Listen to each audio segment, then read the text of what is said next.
Good evening, everybody, and welcome to the Midwest Motorsports podcast.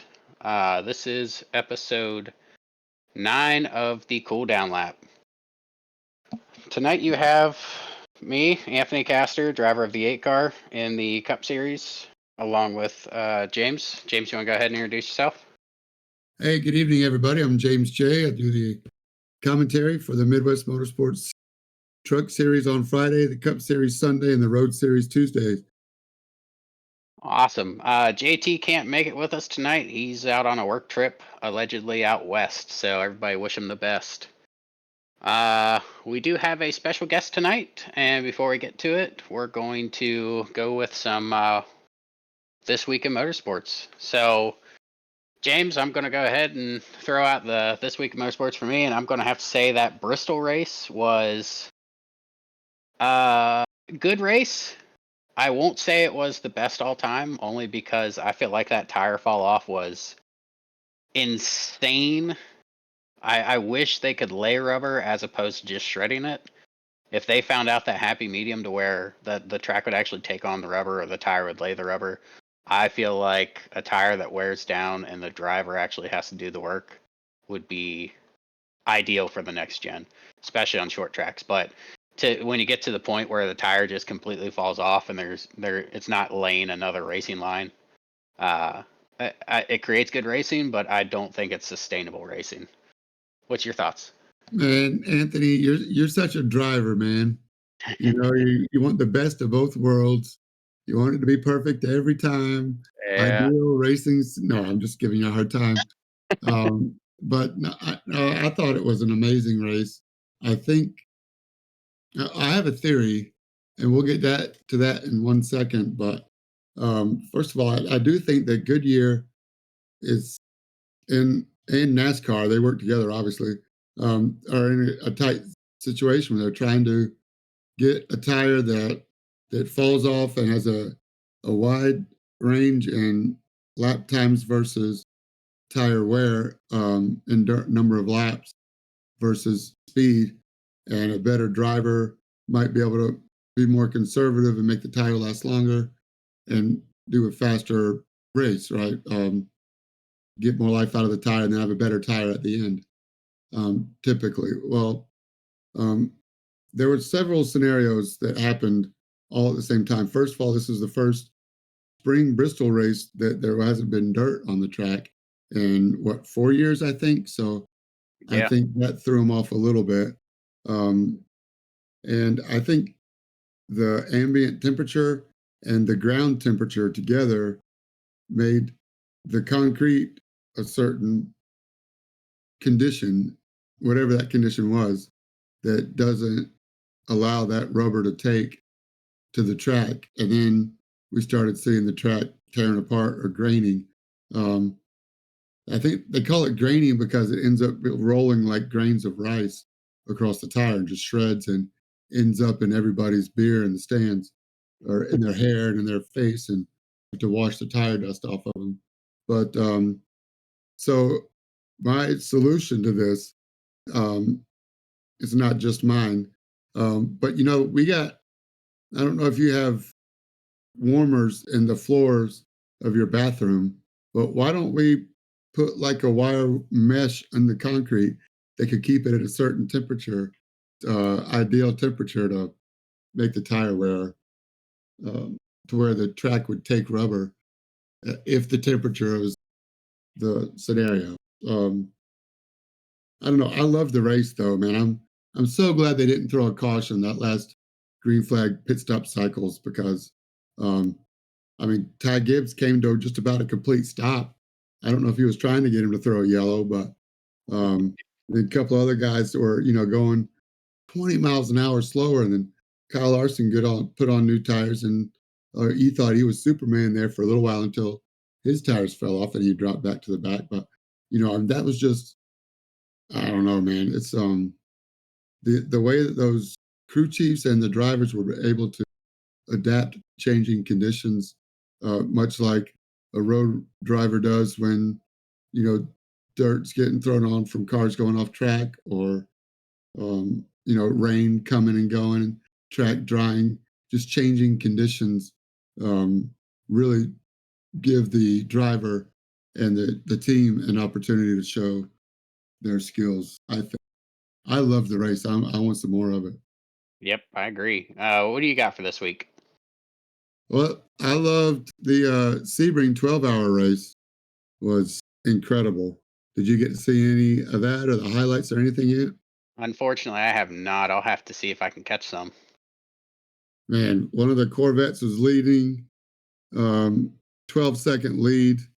8 hours in, gets caught up with the GT4 lapping him or GT3 lapping him. And just I don't know if he cleared himself or one of those things where and the traffic was the story of all those endurance races.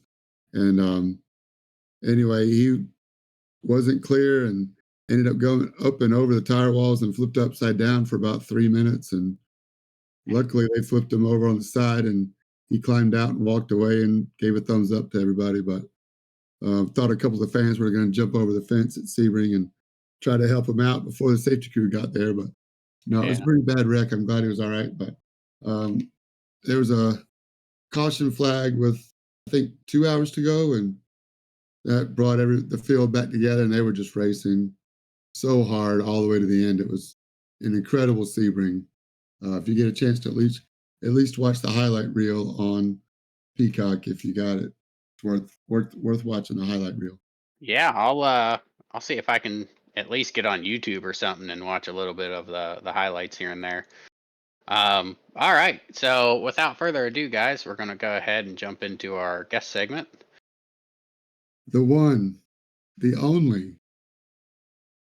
So this week we have Albert Williams on. Let me go ahead and pull him up into the booth.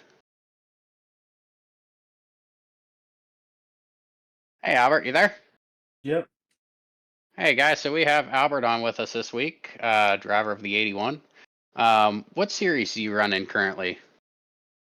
I currently run in all four series. What Road. series don't you run in? Yeah. I made the leap this year to run everything and I've enjoyed it a lot. Yeah, I heard when you jumped into the road series, I remember telling the guys, I said, that guy does not need to get faster in the road series because he's fast enough on the ovals now. So I can only imagine when he starts getting some more road under his belt, he's going to be dang near impossible to catch. I Um, want to say the road series has helped a little bit, but it's all about learning and it I've definitely made a lot of mistakes so far in this road series, but long season. oh, yeah, of course. So how long have you been at the league here, Albert? I have been in the league since I want to say it was sometime last October. I came in to the truck series right before the playoffs, I believe. Um, my first ever race was with for y'all was in Vegas of last year. So Okay. ever since then, I've run. I, Nice. I've, I've got all your stats pulled up, and you're absolutely right. July 14th, 23, Las Vegas. Do you remember that race? I do. Um, Started fifth, finished fifth. Yeah, I do remember that race. It was a good race to come in. A lot of guys, and I had no idea who anyone was and stuff. I didn't know who were the front runners and stuff, and it was a good race. I can kind of talk about every detail of it and um how you know I didn't know the strats back then, and I ended up taking tires after stage one, and I blew to the lead, and then by the end of the race, I didn't have like a set left, but it was a long run to the end, and managed to take home fifth. It's so funny that you say that, that you remember all the details about it. Like, so many drivers, especially the top drivers, like, can remember. Well, I guess the saying is, you don't remember all your wins, but you remember all your bad beats. But Hmm. you seem to remember a lot of the different details about different races. I mean, that's pretty amazing. You're able to pull it back that far. Is that, do you have like a photographic memory in other aspects, or is it just racing? And uh, what do you think that helps to have a good memory like that, a long memory? Oh yeah, it for sure does because um I've made, before I ever got like the first win in the league, I have made a lot of mistakes, some bigger and some smaller, like, passing the pace car accidentally coming to pit road and getting sent to the back. So, um every race I kind of take something out of it and trying to learn what I can do better, what I did good on, and every race is just a build up, and yeah, just as I run every race, I just tend to remember every detail about it. Yeah, that's noticeable, man. So what car would you say you enjoy driving the most on the iRacing service? So on the oval side, I'd say I enjoy the Xfinity car the most, Okay. just just because it's got the more, it horsepower, I guess, than the truck series. Truck series, you go to Vegas and it's basically a drafting track. Well, Vegas and Xfinity car, it's multi groove, and you know you could run all over the place. But I and you still got that handling of the car wants to slide all over the place. I really love the Xfinity car. I haven't driven the Gen 6 yet, so I don't know how those are, but the Cup cars are nice, and I'm glad I actually figured out the Cup cars to an extent, but I still do prefer, the older body style or Xfinity cars more than the Cup cars, just because of the tire wear aspect and how you're kind of on edge driving it. It's definitely a driver's car. If you're going to go through and test some more oval cars, have you tried the Gen 4 out? I have tried the Gen 4 is nice too. It, the Gen 4 is wicked, especially once you get those tires kind of worn in. You're sawing at that wheel a little in the corners. Yeah, I did an official race in the Gen 4, I think at um Nashville, and it was wild. Like you couldn't even be full throttle going down the straightaway without it wanting to take you out. Oh yeah. So I guess what track do you prefer running? Let's stay on the oval side here. On the Mm, oval side, what track do you like the most? We'll say next gen. mm, yeah, I mean, on the next gen cars, Hmm. I would say Dover. And you saw that race, and Dover was a amazing race for me, and I'd never ran Dover in the next gen before that, and it just somehow clicked for me. And I could say the same about um I believe no, I'd say Dover. Dover is probably the favorite of the of any. Maybe a close second is Nashville, and I mean the trend is kind of concrete. I don't know, something about concrete just suits me. I believe we have a concrete track coming up this weekend in Bristol. What do you think about that? I like it. I have ran one official race at Bristol in the next gen, and it was fun running the top side, the low side. Definitely got to learn a little bit more just to get comfortable in the car, because it's about consistent lap times and also not hitting the wall and damaging your tires. Yeah. So in a typical week for the league and the races you have to prepare for, about how much practice time would you say you put in? Would it be like an hour or two, or I do you just hop in and run? Depends on the race. If it's a race I'm not really familiar with, I would say I would practice for 30 minutes to an hour. So, Okay. um, Watkins Glen pretty much this whole weekend. I would practice for 30 minutes to an hour. I had more lap time in the truck than I did in the next gen, so I needed a lot of practice for the next gen. But if it's tracks like say Kansas or Nashville where I feel comfortable and it just feels natural to me, then usually I can kind of learn the track in the 20 minutes of practice we get in the session. All right, I can dig it. Um, James, you have any other questions here? Man, I tell you, I've really enjoyed getting to know you a lot. So first of all, it seems like I end up interviewing you a lot with all the different wins you've made and the different stage wins. You end up coming in the booth. I told you once, I think I'm going to start charging you rent because I end up talking to you just about every week.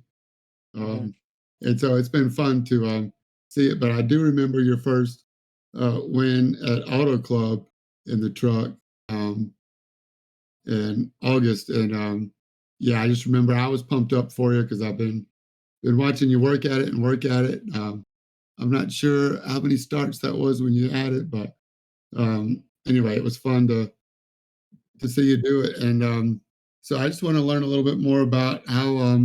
Well, first of all, you got to answer us this, man. You're signed up as Albert Williams because that's what we kind of stick to the iRacing Hmm. name and all that.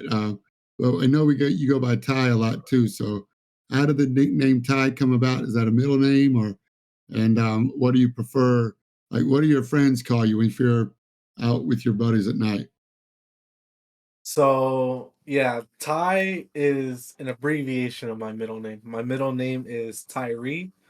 I'm a fourth generation of Albert. Um, and yeah, I've always liked just when I was a baby, I guess my parents just got used to calling me Ty, and I've kept that all throughout grade school, and even going into this adult world, I have kind of stopped like correcting people on it because I'm not really a kid anymore, and it's like I like this name better. It's like you'd know me by whatever, but whenever I'm out with friends, I like to go by Ty, and that's just how people know me. And when I was signing up for iRacing, I just put my legal name just because I thought it should be official. What I like actually, I guess my actual government name, but Yeah, yeah, I'll uh, go, man. I'll call you. I'll call you Ty, man. We appreciate your um, candor in that. And so, like, how did you find iRacing? Are you a racing fan in general in real life, or was it a simulator thing? And then, how did you find Midwest Motorsports after that? And is this like your first league? So, how did you find iRacing, and how did you find Midwest Motorsports?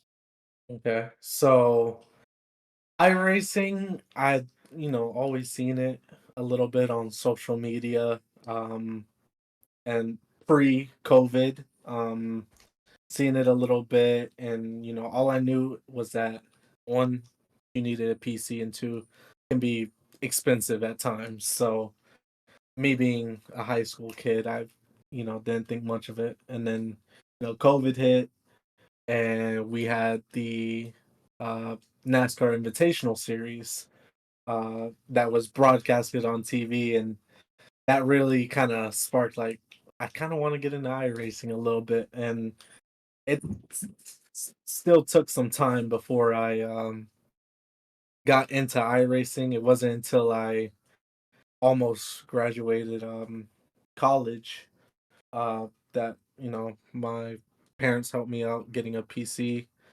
and that's when I got into iRacing. I, Literally in that month of July, a few weeks before I joined this league. but getting into, the league stuff, I ran a few officials, grew my rating, grew my safety rating, and then I was like, I want to get into the leagues and stuff, and um, it just so happened that your league and all the four other leagues that y'all were running just so happened to be on that first page, and I kind of checked it all of them out, and based on my school schedule, tried to see which one worked the best, and it just so happened to be trucks. And the sign up process was super simple, super easy, and yeah, from there I was signed up, got accepted, and ran that first race in Vegas. And the rest is history, man. Well, like I say, I think you're a great addition to the league, and I'm glad you're racing with us. And I wish you'd give everybody else a chance every now and then, man. But I definitely don't want to hold you back, man. You make everybody step up their game. I know Dustin Reinstettles had a lot of fun battling with you all across all the different Mhm. series, and now crossing over to the road series too, man. I so you're doing some road racing. How has that helped your oval side, or has it? Um, I want to say the road series has helped me keep consistency. In a race and keeping it in the lines and just keeping a consistent pace. On the GT4 side, it has been a difficult process to get used to.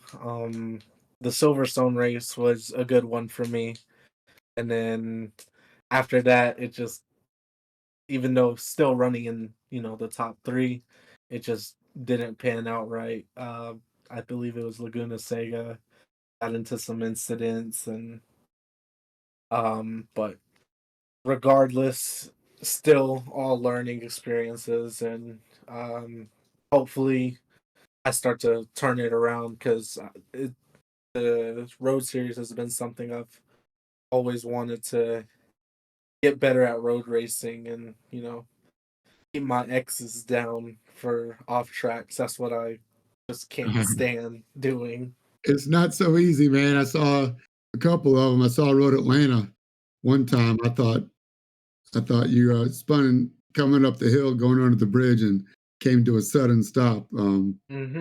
Yeah, that was pretty ugly, but we didn't spend too much time on it on the stream. But yeah, I felt for you, man. It's easy to do, and like I say, another learning experience, man. So just keep on doing what you're doing, man. I'm glad you're here, Ty. Keep it up, bro.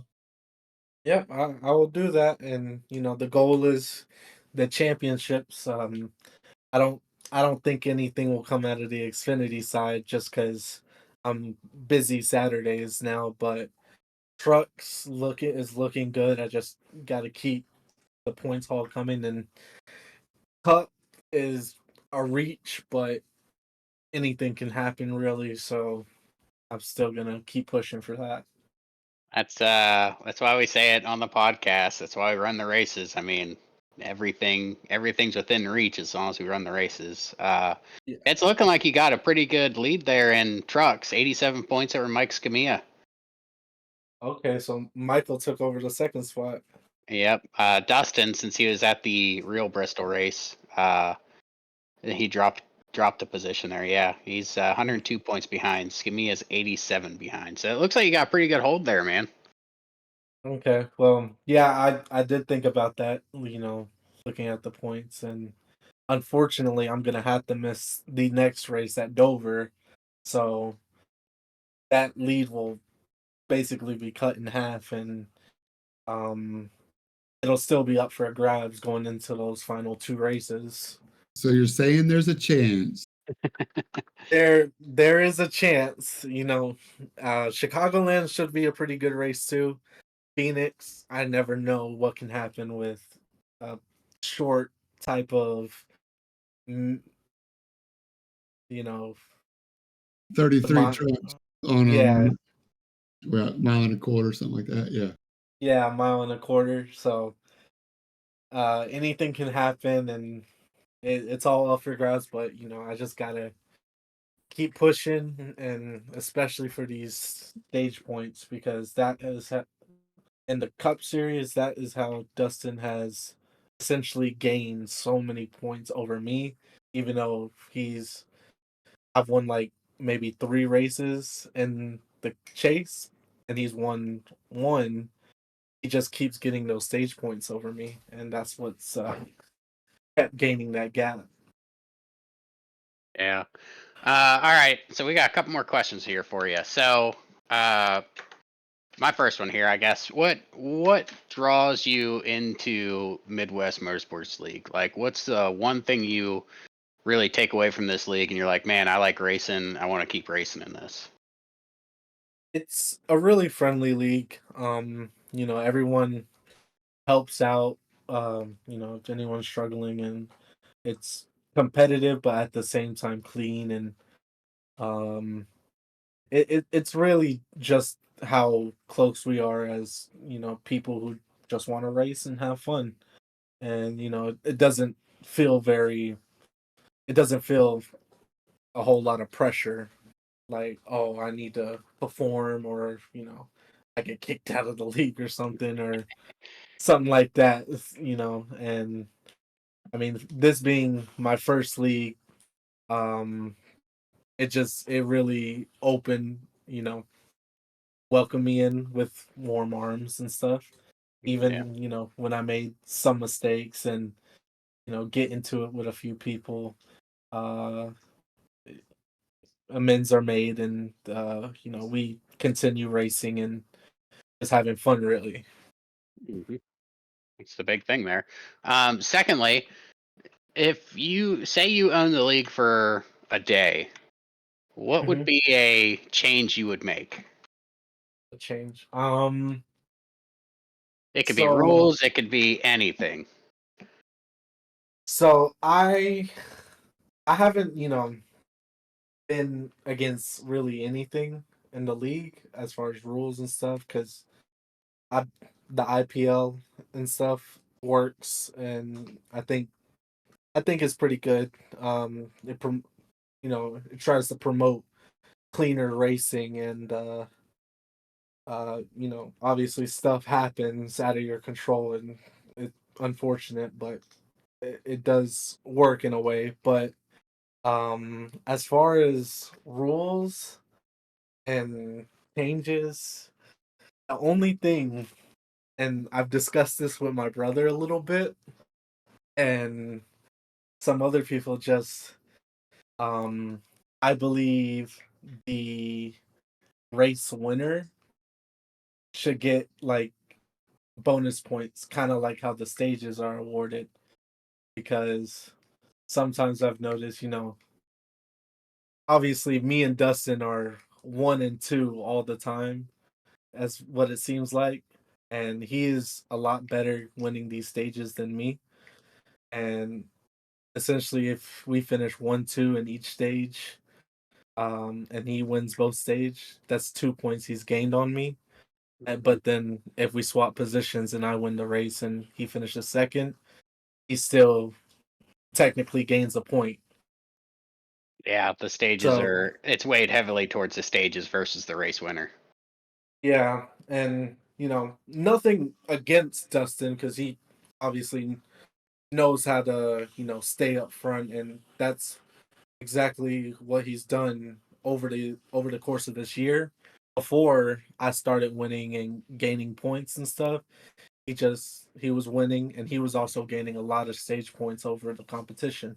And the zero. And and Oh yeah, yeah. and the 0x's. He's very good at that. Yeah. No, that's something we've.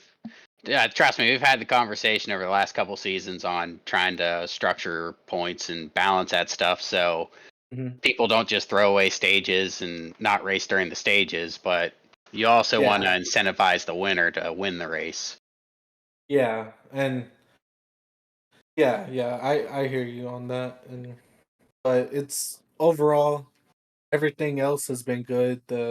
I do like the ideas of stages in the race. It does promote some strategy with the what the tires were allowed to have.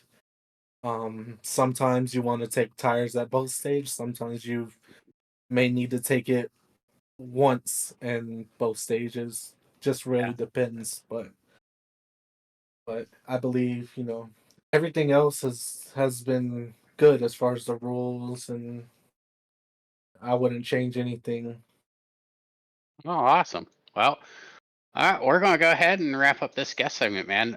We appreciate you coming on here, and I guess I can speak for everybody, man. It's a pleasure having you out on the track. I learned a lot following you. Dustin gets some competition for a change, and it just makes everything better. It's like you said, league racing, we all work as a group to make everybody better. Once we get to the point where everybody's skill gets up a little bit more, it's going to be some tight racing for everybody, and that just makes it that much better. Yeah, and there's been quite a few people that have made that jump and gotten better, um and it I believe that next year, next season, um it's gonna be pretty tight competition, but Like yeah, who? Call him out. Call him out, Ty. Who's it going to be? who's gonna be? Who's your biggest competition coming up? I can throw out a couple, but I'll let you come at me first. I mean, besides the obvious of Dustin and Samia always kind of there at the front, JT as well. Um, Brandon Dayer has made that jump. Trevor, he's kind of Yeah. finding his way to the front and trying to stay there consistently now. So it's gonna get good this in the next season, I believe, and just gonna see what happens. But yeah, Travis Jones, Mark Cochran. yeah, yeah, All those yeah. guys, man, Yeah, Travis, he did put up a fight against me in Darlington. it's going to be fun to watch. You're not going to want to miss it. Yep.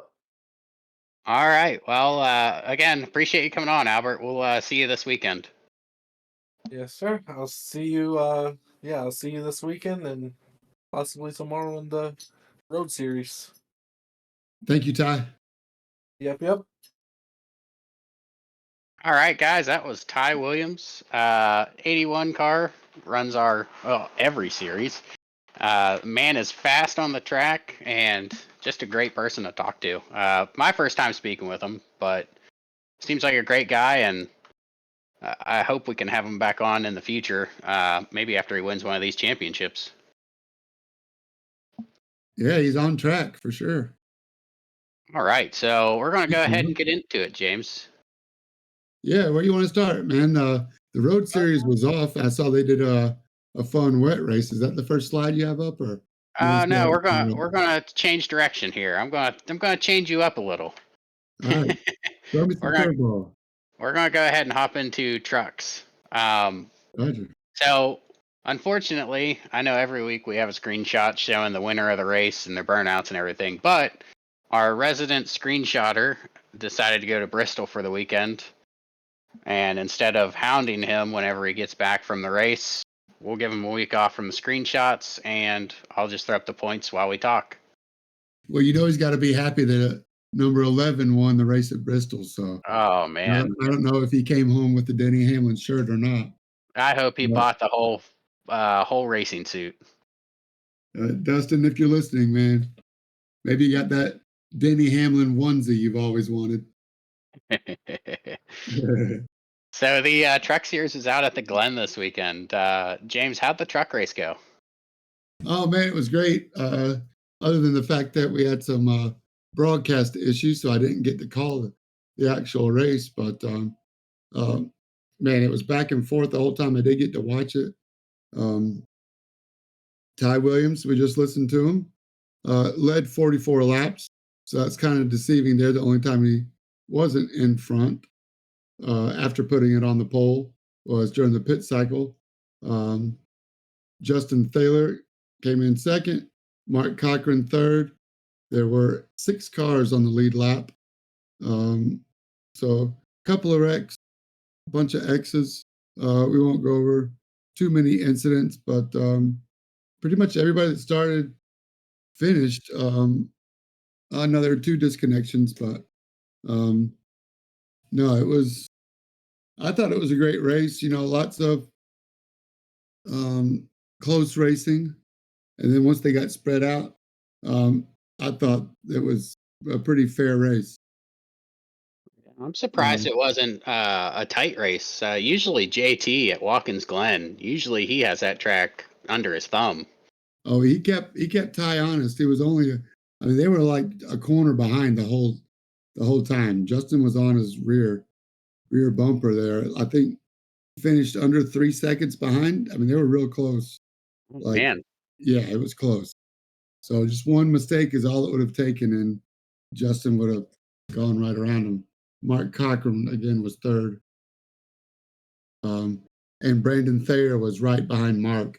They swapped places a couple times, so they were having a good fight for third and fourth as well. I wish I could have seen it. I wish Yeah. I could have called it. It would have been fun to call. Yeah. So I have the truck points up. It looks like Ty Williams has that lead. We just spoke about this with him on the guest segment. He's got the lead by 87 points over Mike Scamilla. Dustin Reinstedel dropped to third, seeing as how he went to Bristol for the weekend. It looks like he's 102 points behind Justin Thaler in fourth, 120, and Brandon Thayer in fifth, 121 points behind. So it looks like Justin and Brandon there have a little bit of a battle going on there for fourth place, and see if Scamilla over the next 2 races. Because was it Ty saying he was going to miss Yeah. next? So we subtract what, like 30? Well, at least 25 points from Ty. Not to mention Yeah. bonus points and 0x's. Um, could be a 50-point swing. So that would only leave 37 points with 2 races after that. Well, it'll be a close one. So down to the wire, like we like our championships. So it ought to be fun to watch. Friday night coming up will be, like you said, Bristol, right? Oh, I think they're going to Dover. Dover. Dover. Dover. Yes. The high So bank concrete. Anything can happen there too. exactly. So we're gonna go ahead, hop over to the Xfinity series. I didn't get to watch the Xfinity series at all. Being the chat, it sounded like it was a nail biter. It sounded like it came down to Ty and Brandon Thayer. Basically, last lap could have been gloves off, bump That's and a lot. run, but they 0.12 seconds apart. ooh at a Yeah. road race that's intense. I wish I could have watched that one. I believe that we do have the stream for that one, unless something happened. I know over the weekend we had some issues with the stream actually going up in a couple races, so I'll have to see if I can watch that one, because if it is that close to a race, that's some good watching. Right. But so it looks like even missing the weekend, Dustin has a 102-point lead over Mike Scamilla. 124-point lead over Brandon Thayer. Albert Williams 160 points behind, and is that Drew Alvarez in fifth, 199 points behind. So I don't know. I think Dustin could miss another race and still, it'd be tight, but keep it under wraps.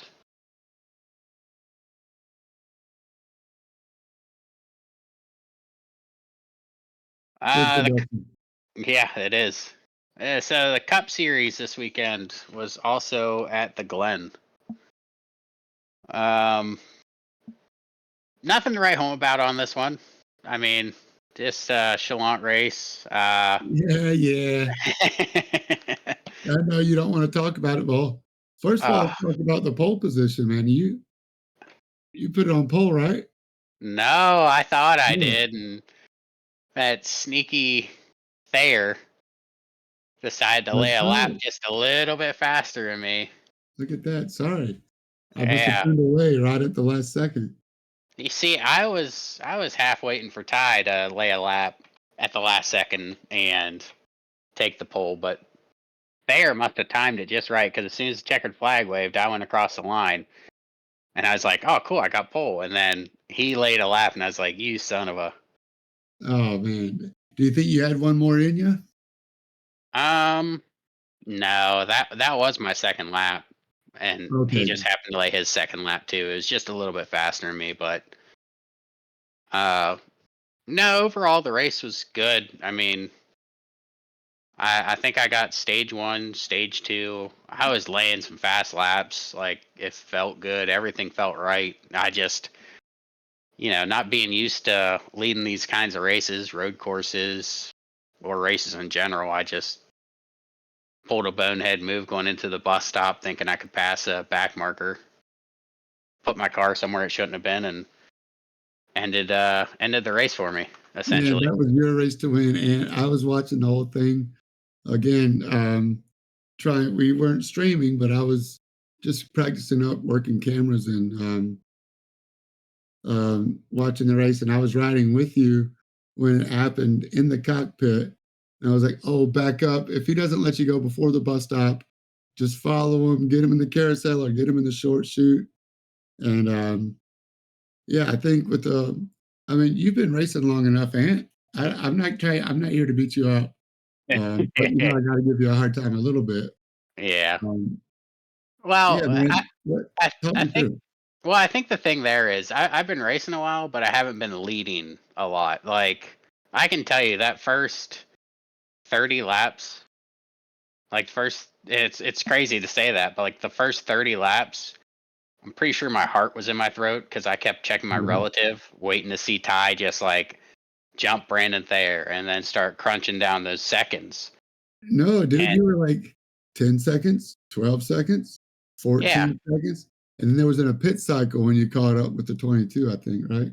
yeah, it Or you had was like there 50 was a something. 50-second gap between me and Ty. And again, it was just a boneheaded move. Not being used to being in that situation, not being used to knowing, like, hey, you have 50 seconds. Give up the half a second it takes in the bus stop to let the back marker get through it and pass them in the carousel.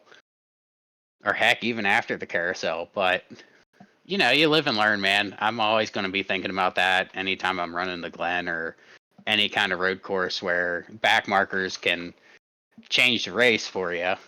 Um, and just have that little bit of patience. That's one thing I do great is I learn from things. So that's something I'm going to learn from, and I'm going to have it in my pocket moving forward. So next time it just won't happen. You should give yourself more credit, man. I've seen you lead a lot of races. I've seen you put it on the pole a lot. Um, I know it's hard to, after working so hard to get to that level where you're running up front more often, that when it happens, it is exciting, and you start to grip that wheel just a little bit harder, and you start, your adrenaline's up. If you Yeah. can learn how to relax, it is a different game to be, calm and conscious and aware, and still be smooth and fast at the same time. So, um, I think I think you're on the right track, man. I expect to see you winning more often. Yeah, I'm Yeah, hoping I'm to. not just saying that because it's just us, but it's not just us, it's the whole world out there, man. You did good at the Roval. You were, I mean, and some oval races too, you've been running up front, and the Cup car seems to suit you really well. Yeah. Well, we'll see where everything goes, but Ty did end up winning the race. After we got in that scuffle, Ty ended up going by, and I think it was him and Thayer again. Thayer got it down to I think a second difference, and he was hunting him down. 1.4 I guess. behind. Yep. Yeah, Ty said he was hunting him down, chunking away at the time, going to the end. So another couple laps, that could have been a dogfight, but it was uh, it was a good race for everybody, and I think a lot of people learned over the weekend. I think uh, so too. Yeah, just one more thing I wanted to touch up on that.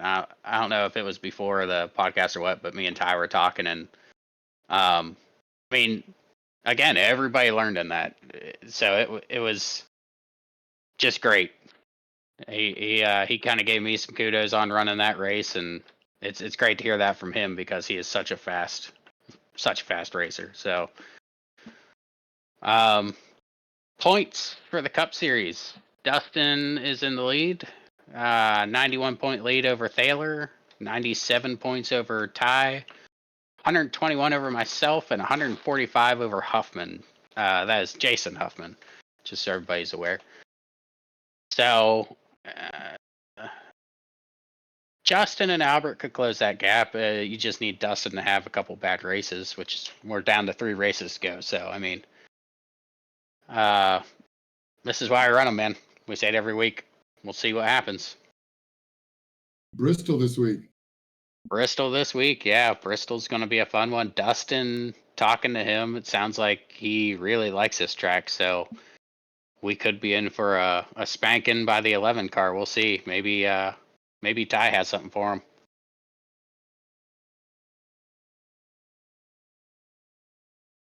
That's good to see those two up front for sure. Oh, for sure. So the Road Series is off this week, correct? No, the Road Series was off this past week. Past week, okay. Yep, they did the a rain race, fun run, Watkins Glen short. I think it rained the whole time. From the Ford 1600s and the GR 86s. Did you get to watch that? I watched part of it. It was a lot of rain, and I thought it was pretty cool. The Formula Fords make their speed in a different place, but shout out to my buddy Aaron Holroyd for running. I think he ended up finishing second, but he was less than a second behind the whole time. I couldn't even tell you who won. I was riding with Aaron on his stream. So anyway, it was a lot of fun. It looked like rain. Have you done any rain racing yet, Ant? I've done some rain practice, and it is pretty dang cool. Yeah, it looks like it's fun. Yeah, I took, I believe it was the Merc, the GT3 Mercedes, to Watkins Glen, and I left the pits, didn't go into the garage or anything, just left the pits, wiper blades on, didn't even make it out of the pit lane, and I was doing donuts. I'm like, what the heck? I was like, this is awful. Went back into the pits, went to the garage, found out I was on dry tires. So, Yeah, that changes things. oh man, does it ever? Left on the wet tires. I laid a couple laps. Everything felt great. What I've been gathering is a lot of people say you want to stay out of the preferred racing line because I guess the rubber is like really slick, and then you want to watch out for puddles. So it's going to be interesting to see how they use this in the endurance races, like the 24 hours of Nürburgring and such. Yeah, you have to stay tuned. You know, we don't know. Nobody really knows yet. So Yeah. it's going to be fun to see how people progress and get better at it. Did you see the video? I believe, I can't remember if it was, I don't think it was an actual iRacing dev, but they parked a car in the backstretch chicane at Daytona. They had they had it rain, and then they had it stop raining, and they had the AI cars go around that one car. Like they'd have to go either right or left to get around it. And over the period of time as the race developed, the AI cars actually started to create 2 dry lines. One off the racing surface go around the car, and the other one on the racing surface go around the car. So that's actually really cool that you can actually see the racing surfaces develop depending on which cars go on which lines. They got that right. For sure. I'm glad to see it. So aside from that, we had a couple polls I put up throughout the week. Did you get to see them? I did. Let's go over those. All right. So the first poll was actually asking if everybody's got to use the Tempest rain system in iRacing. So at the time of the poll, we had 27 people that have tried it and 12 that have not. So the 12 people that have not, hop into a practice session, throw on some wet tires. For the love of God, put on the wet tires and give it a whirl. It's fun. Second poll was about practice time. How much practice time do you devote towards tracks being ran in the league per week? So 18 people about 1 to 2 hours, 9 people less than an hour, 7 people don't know what practice is.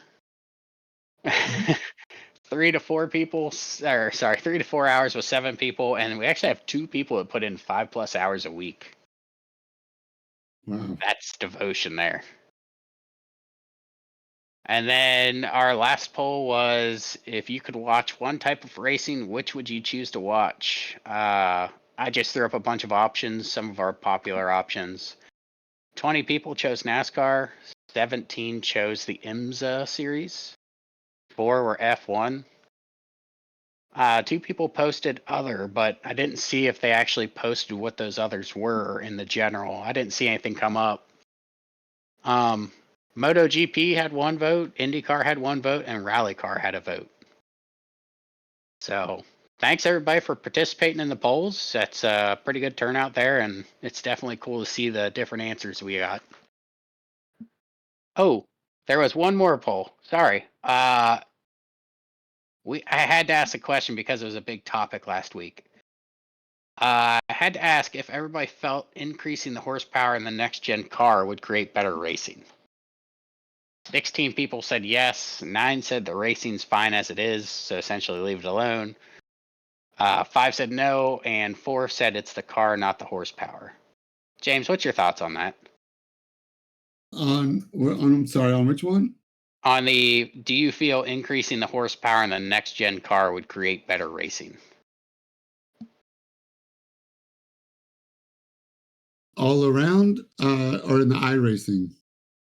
All in real life, all around. Yeah, because I mean, I don't think that the fans are going to notice the difference in 180 miles an hour versus 195 miles an hour. You might notice the difference in 180 and 200.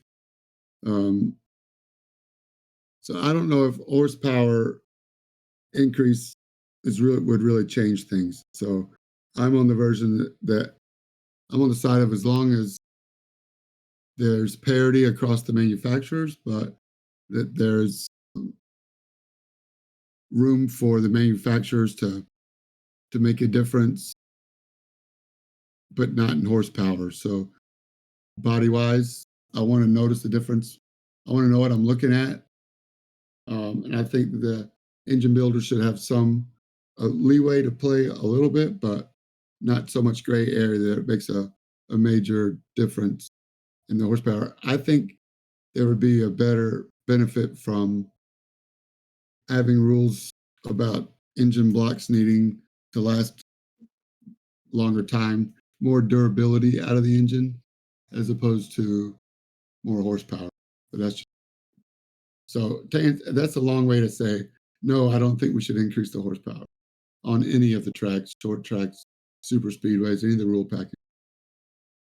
So I seen a really good interview from Chase Elliott. Bob Pockris asked him the question, what his thoughts were on increasing horsepower, or if he thinks it would help or anything. And he had one good point in there. He had a couple, but one that really stood out to me, and it was, whenever you increase the horsepower, it can change your off throttle time throughout the corner, which each driver is going to feel a different type of comfort going through that corner. Somebody's going to get on the throttle earlier. Some drivers going to get off the throttle later. So you're going to have different like on and off throttle times, which could change kind of how you put your car through the corner and such. And it would kind of change, because right now a lot of people are saying you just step on the throttle and you go. It's kind of like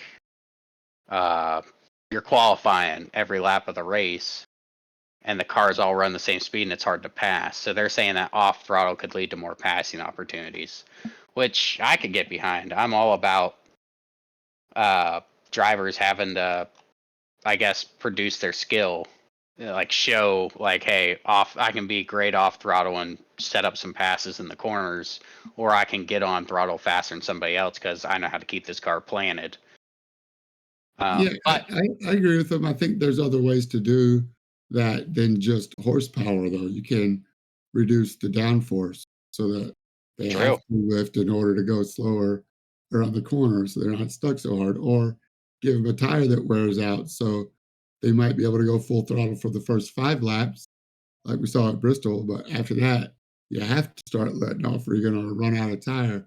And then you're going to have to back off and see who's braver.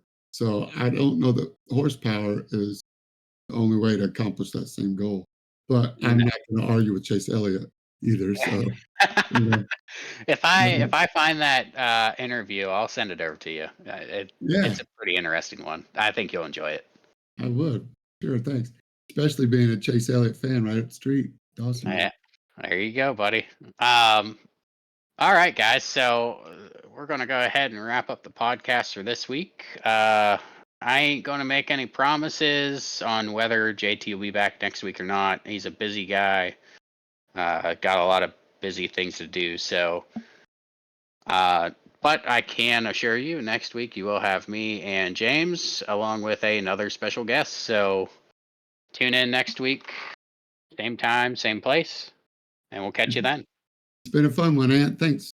Yep. Thank you. Stay in your lane.